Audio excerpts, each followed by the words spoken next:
Dito na po kami. Sabi ko sa mga anak ko at sa mga Alam tao kung saan yung sumusuporta sa akin, binili sa ng mga t-shirt. kaibigan ko na secretly na sumusuporta sa akin at ang pamilya ko na ngayon ay vulnerable. Sabi ko sa kanila, being kung nasa ilalim ka ng takot, being in fear is like you are also in jail. Yes! Ako Kaya po kanyang technique, guys. Kaya kanyang banig. Na-experience ko po na ako ay nasa prison, nasa jail. Na na-detain po ako kasi po mag-fabricate sila ng crime sa akin. I had a warrant of arrest.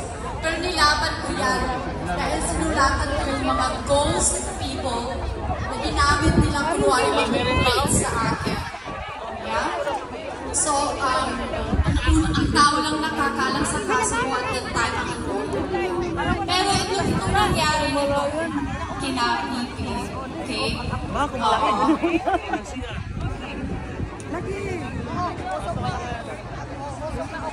Kasi baka marami ko na. Nag-iikot ko lang tapos sa gamit. Ito yung area kung saan mga Pilipino nag-iikot.